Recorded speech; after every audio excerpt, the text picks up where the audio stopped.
শুদ্ধ ভক্তির 6টি লক্ষণ আছে। ক্লেশগ্নি। শুদ্ধ ভক্তি ক্লেশ নিবারণ করে। ভগবত গীতায় ভগবান বলেছেন যে সমস্ত কার্যকলাপ পরিত্যাগ করে তার শরণাগত হওয়া উচিত। সেই সঙ্গে তিনি এই প্রতিজ্ঞাও করেছেন যে এই ধরনের সমর্পিত আত্মাদের তিনি সমস্ত পাপ থেকে মুক্ত করবেন। শ্রীল রূপ গোস্বামী বলেছেন যে এই জন্মের পাপ এবং পূর্বকৃত পাপ দুইই ক্লেশের কারণ।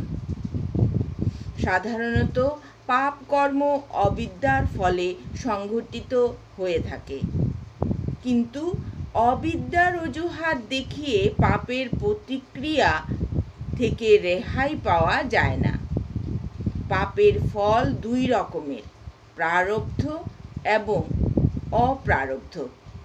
যে পাপ কর্মের ফল আমরা বর্তমানে ভোগ করছি তা প্রারব্ধ। যা এখনো ভোগ হয়নি সেই সঞ্চিত পাপ কর্মকে অপ্রারব্ধ বলা হয়।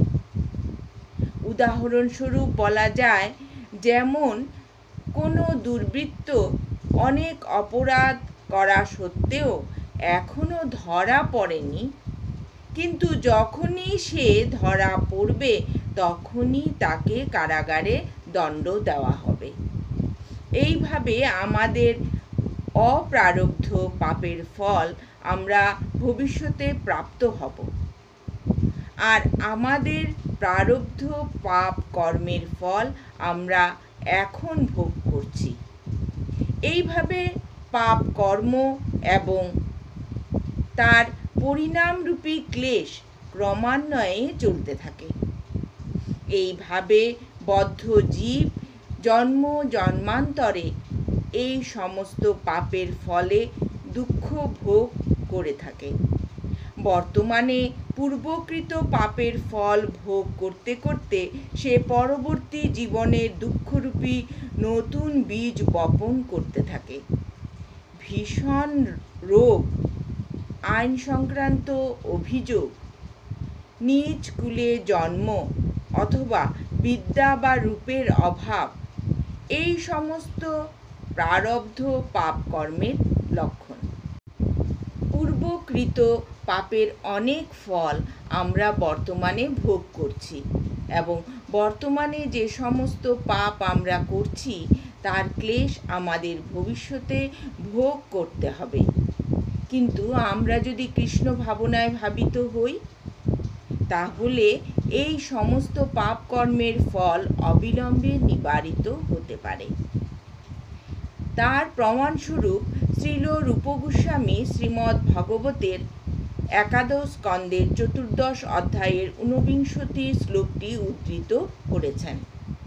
উদ্ধবকে উপদেশ প্রদানকালে ভগবান শ্রীকৃষ্ণ বলছেন, হে উদ্ধব, আমার প্রতি ভক্তি প্রজ্বলিত অগ্নির মতো, যা ইন্ধনরূপী অপার পাপ রাশি ভস্ম করতে পারে।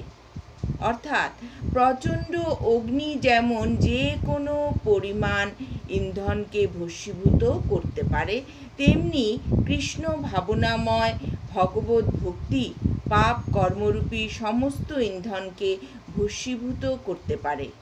যেমন কুরুক্ষেত্রের রণাঙ্গনে অর্জুন মনে করেছিলেন যে যুদ্ধ করাটা পাপ কর্ম, কিন্তু শ্রীকৃষ্ণ তাকে সেই যুদ্ধে নিযুক্ত হতে আদেশ দিলেন, এবং তার ফলে তার কাছে সেই যুদ্ধ ভগবত ভক্তিতে পর্যবসিত হল।